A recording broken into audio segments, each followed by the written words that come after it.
Bismillahirrahmanirrahim. Brothers and sisters, this evening we'll continue to talk on the subject of religion and belief, because the subject is important, because it is related to the day of judgment, whereby we'll be judged and our Aqidah will be examined. If we get our Aqidah and belief right, then there is a chance that we will attain paradise, subjected to our good deeds and bad deeds weighing. But if our Aqidah is wrong, if our belief and Aqidah is wrong, then no chance that we will attain paradise, because the wrong Aqidah could mean associating Allah with others, which is the big sin, unforgiven sin, which Allah revealed such people will be sent to hell of Jahannam, and he or she will be in hell forever. So this is the thing that we should avoid. What I am talking to you will be reading the Quran, because the Quran is the book of guidance sent by Allah, and also the Sunnah. So Allah had revealed, whoever follow my guidance would return to paradise. So,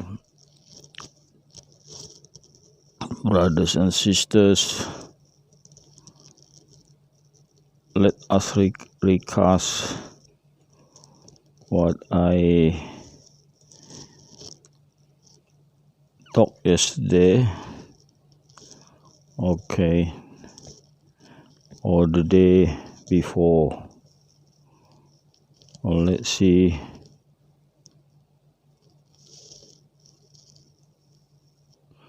Let's see on this page 18.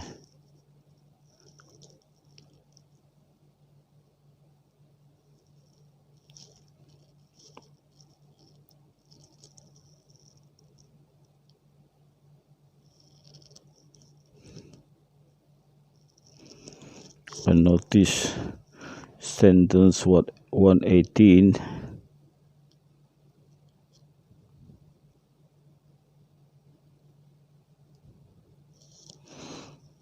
The demand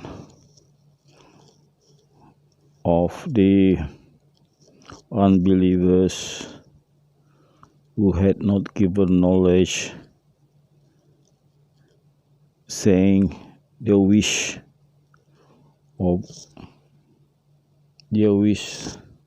that they can talk to Allah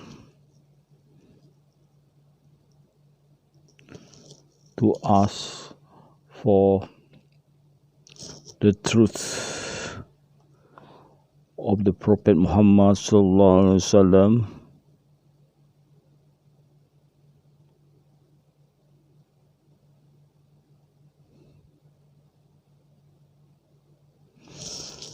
Such was saying or demand was also demanded by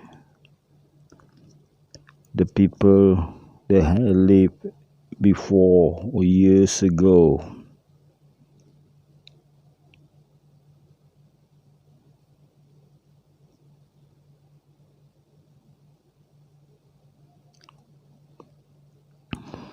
While Allah was saying people who make such demand are stubborn people and they are the unbelievers, meaning that too much wanting Allah to talk to them is already too much. We know that this world is for testing our iman or belief.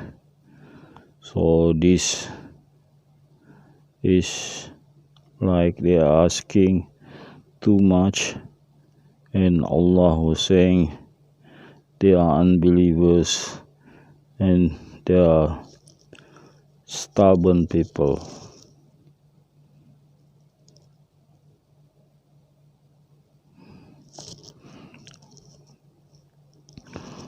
Okay, that is part of the recast of the Quran, page 18. So today we should be reading page 19.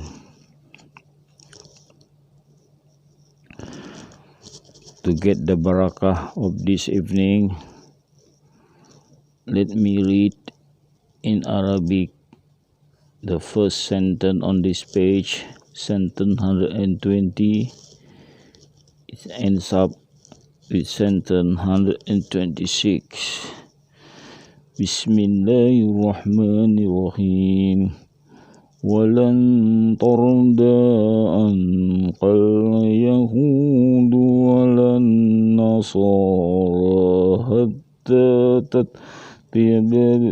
تَتَّبِعَ مِلَّتَهُمْ قُلْ إِنَّ هُدَى اللَّهِ هُوَ الْهُدَى وَلَئِنِ اتَّبَعْتَ أَهْوَاءَهُمْ بَعْدَ الَّذِي جَاءَكَ مِنَ الْعِلْمِ مَا لَكَ مِنَ اللَّهِ مِنْ وَلِيٍّ وَلَا نَصِيرٍ.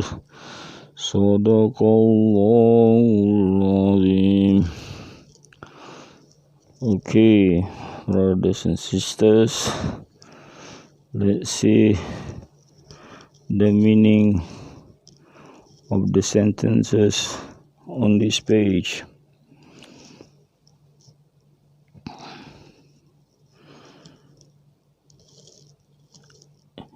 The people of the Jews and the Christian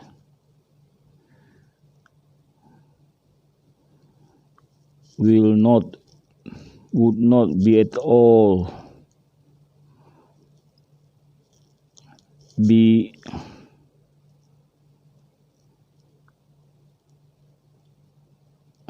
accepting you, Muhammad, until you follow their religion.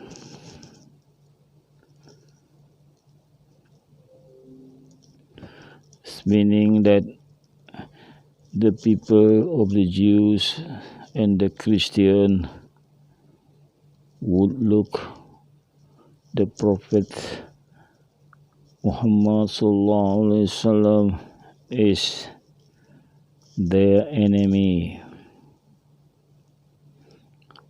or they would not be friendly until the prophet follow their religion. Then Allah say to them, O Muhammad, verily guidance from Allah is the guidance that is the truth. And verily, if you follow their wishes,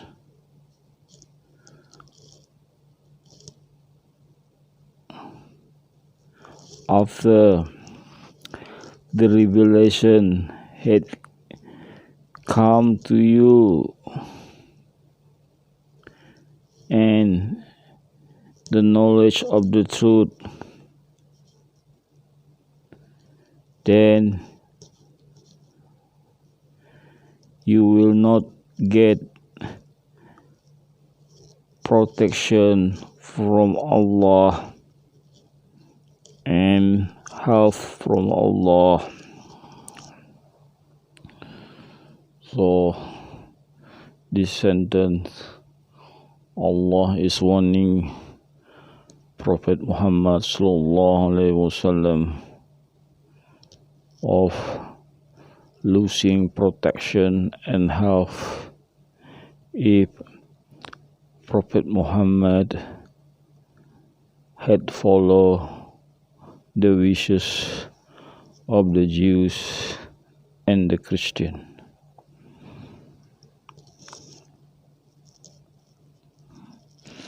Next sentence, the people who we have given the book, they read them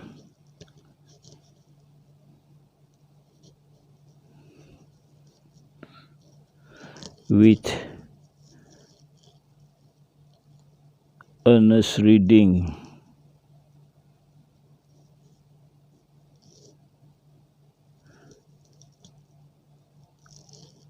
sincere reading without twisting the meaning, then they are the believers.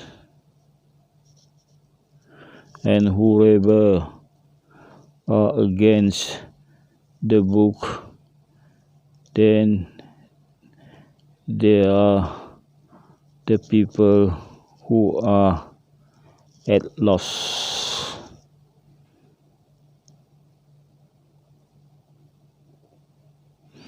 So people that were given the book, meaning that they could be the follower of Jesus, the follower of Moses, and of course the Muslim reading the Koran, follower of Moses reading the Torah, and the follower of Jesus reading the Injil. The genuine book of Jesus, Injil, as we know, the Injil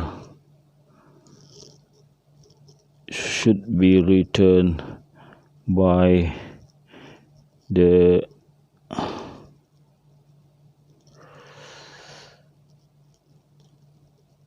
companion or the disciple named Barnabas. Barnabas is the only person authorized by Jesus to write Injil, and Moses wrote the Torah himself. or the one written by Moses itself.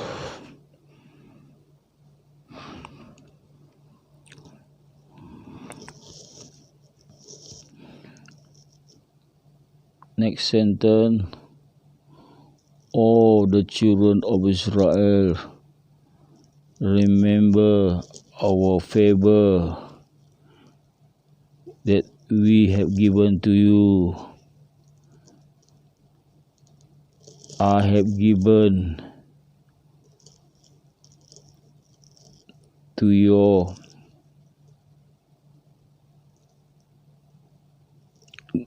grandfathers more than the other people that had lived in their era.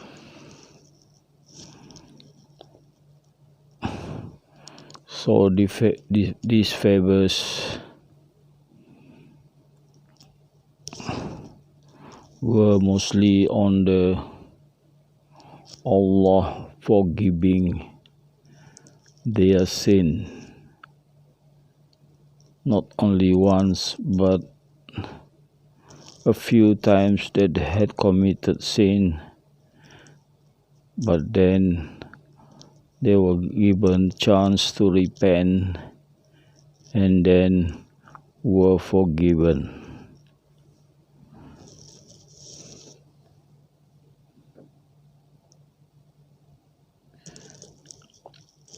Next sentence, save yourself from the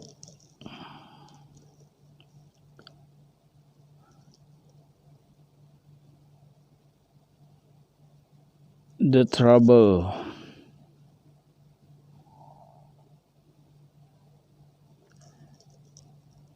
in the day after or in the day of judgment. In the day that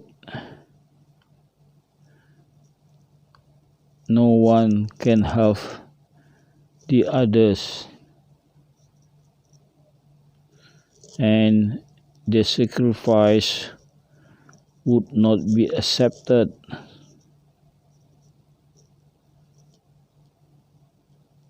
and the help would be of no use,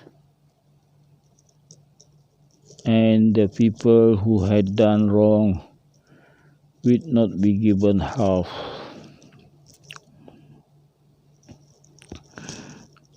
Okay, now we are on the new subheading. We were previously talking about the Jews and the Christian. Now on this new subheading, we go is different topic altogether. It is the treaty of promise with Ibrahim, Prophet Ibrahim sallallahu alaihi wasallam. Okay, let's read sentence 124 and see what it means. And remember when Ibrahim was tested by his Lord with some revelation,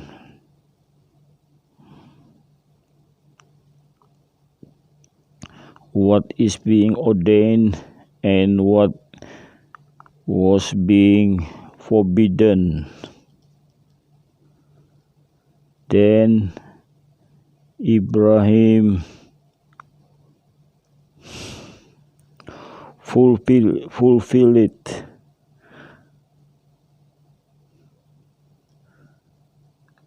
Then later Allah said, when Allah was happy with Ibrahim fulfilling the surety of promise, Allah said, verily I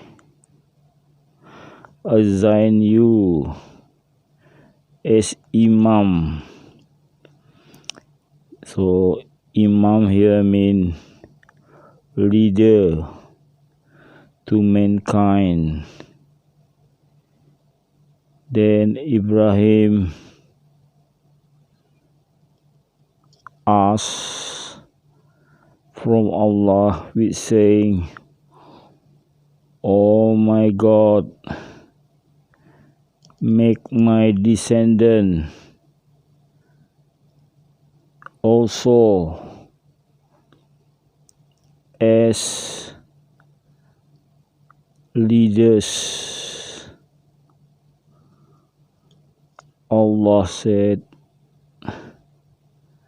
your wish is accepted.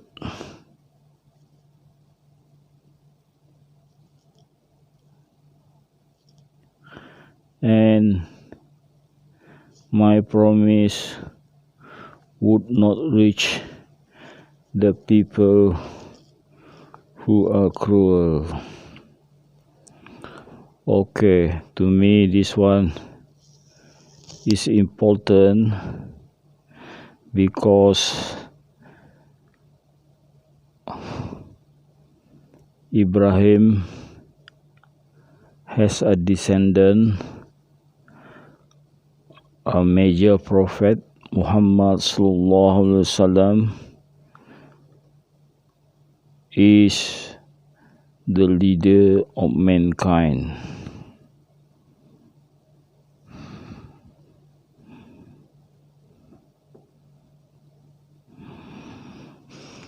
Next sentence, remember when we make Baitullah or the Kaaba as a place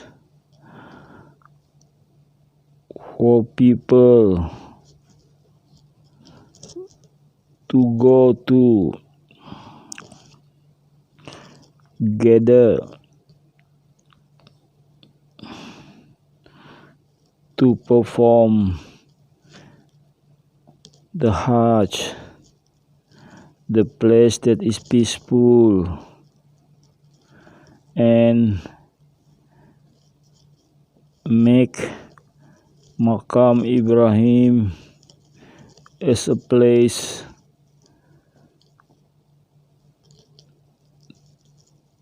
to pray.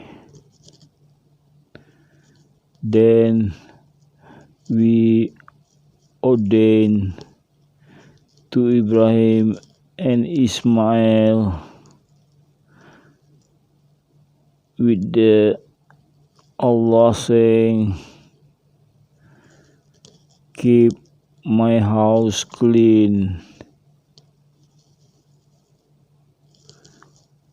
from whatever is forbidden for people who circle the Kaaba or just be around the Kaaba, prostrate and bow.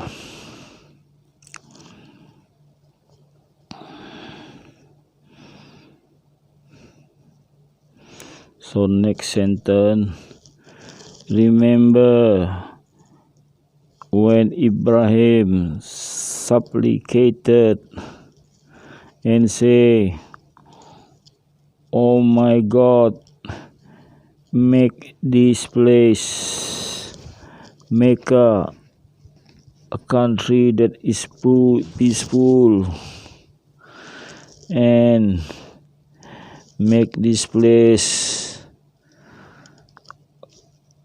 the provision of variety of fruit for the people, that is, people who believe to Allah and the day of thereafter. Among them, Allah then said, your wish is granted. But then whoever is against, then I will also give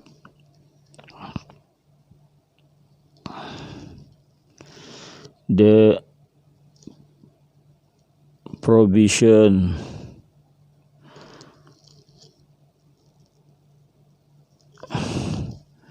which is temporary in this world. Then I will force them in the place of punishment in hell, and their return will be the place that is really bad.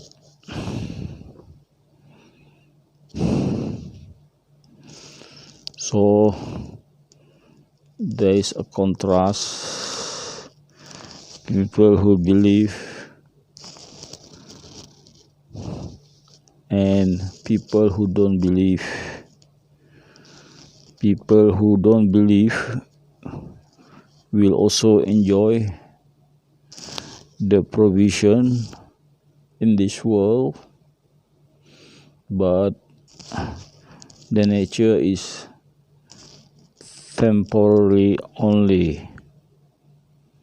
But the believers will get the provision in this world. She or he will also get the provision in the next world, but the nature is permanent. So she got the provision in this world and the next world. But for unbelievers in the next world, he got nothing but punishment from Allah subhanahu wa ta'ala. So with that, we end explaining the sentences in the Quran. So now we look into the Gospel of Barnabas.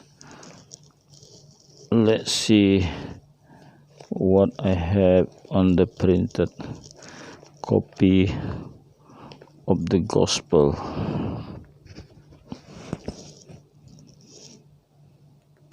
So I read to you already chapter 1.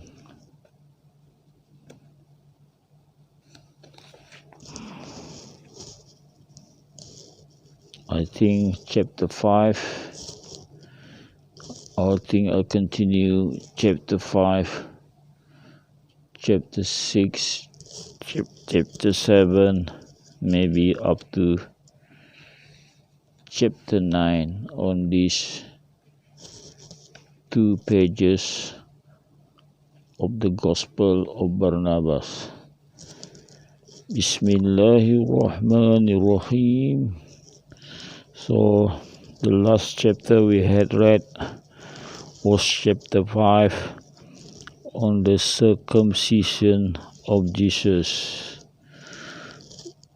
When the 8 days were fulfilled, according to the law of the Lord, as it is written in the book of Moses, they took the child and carried him to the temple to circumcise him. And so they circumcised the child and give him the name as the angel of the Lord had said before he was conceived in the womb. So angel has mentioned the name Jesus or Isa. Mary and Joseph perceived that the child must need be for the salvation and ruin of many. Wherefore they feared God and kept the child with fear of God. Okay, in next chapter 6, the three Magi are led by a star in the east Judea, and finding Jesus, make obeisance to him and give. The three Magi. I don't know what the meaning of Magi, but it could mean people. Okay. The three people are led by a star to the east of Judea, and finding Jesus, make obeisance to him and give. In the reign of Herod, king of Judea, when Jesus was born, three Magi in parts of the east were observing the stars of heaven. Whereupon appeared to them a star of great brightness. Wherefore, having concluded among themselves, they, the king of the Jews. And when Herod heard this, he was affrighted, and all the city was troubled. Herod therefore called together the priests and the scribes, saying, Where should Christ be born? They answered, that he should be born in Bethlehem. For thus it is written by the prophet,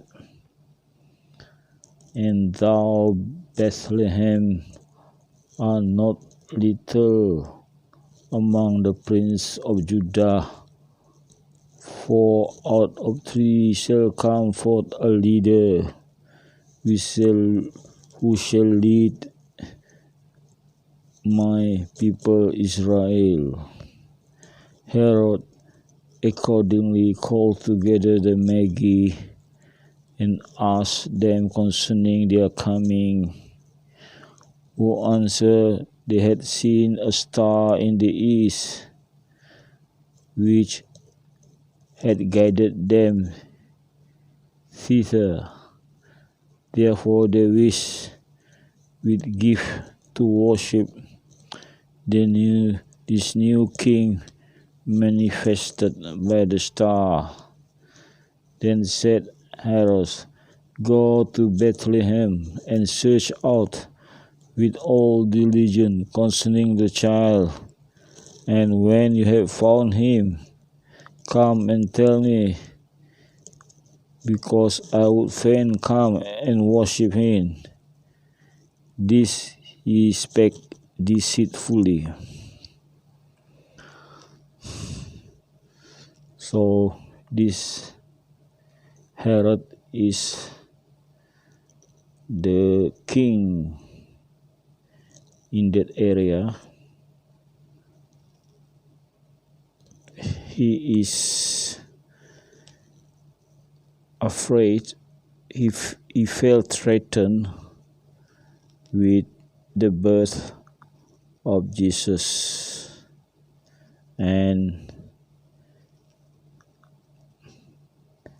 he asked the Magi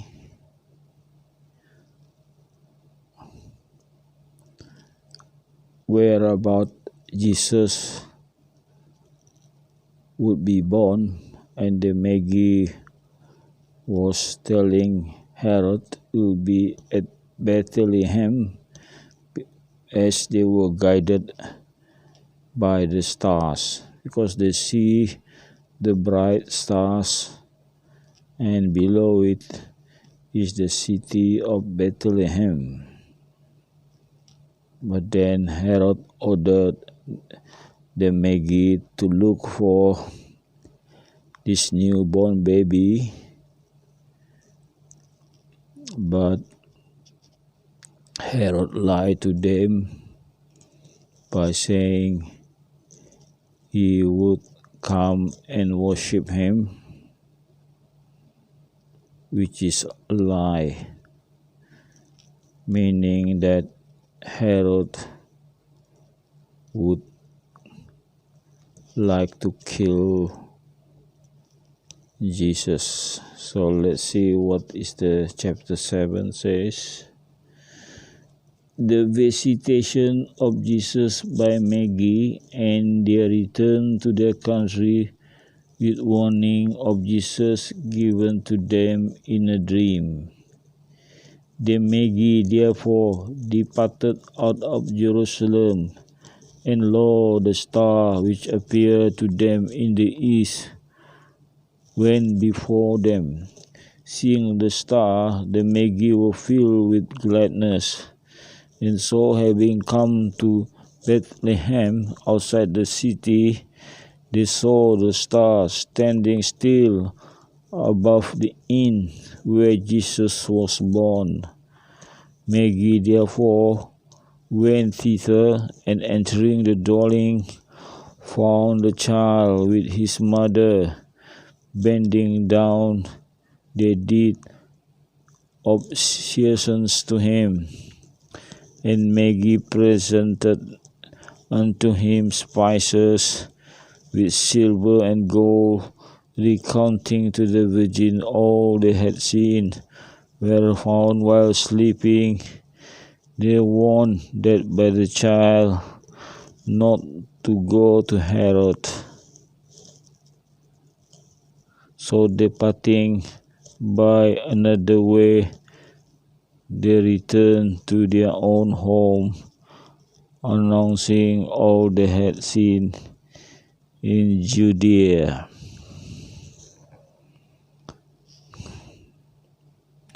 So this Magi had warned Jesus' mother not to go to Herod.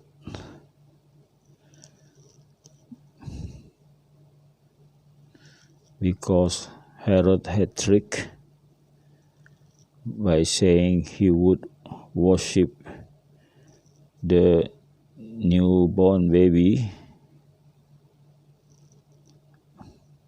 but not to believe that, and warned Jesus' mother not to go and meet Herod.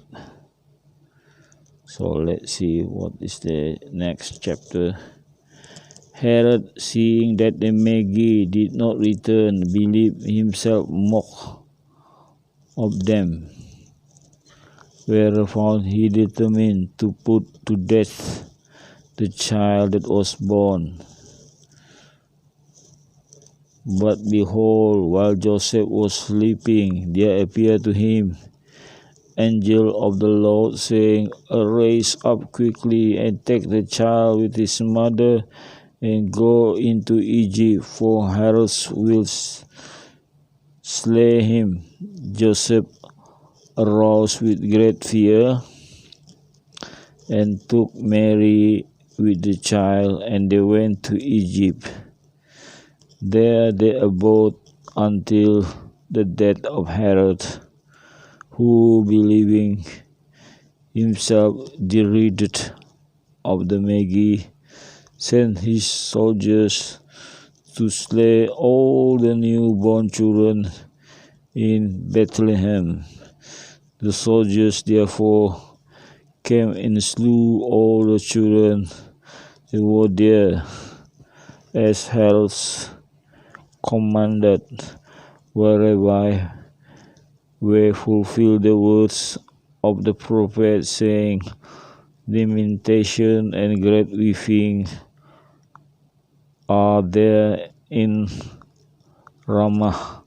Rachel lamenteth for her son, but consolation is not given, because they are not. So, the cruelty, out of fear, Herod just killed all the newborn baby in Bethlehem. But then Jesus' father and mother, by the dream that Joseph had, warning from the angel to go to Egypt immediately. So they stay in Egypt.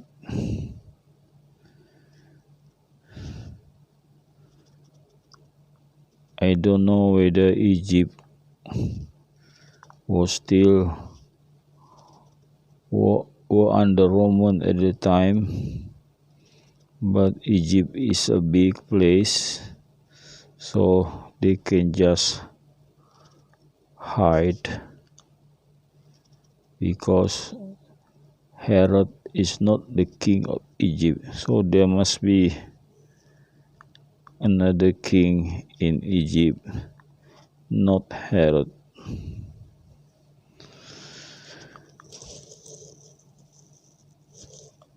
I think with that escape to Egypt, Alhamdulillah, I leave with you with that. Thank you very much for listening.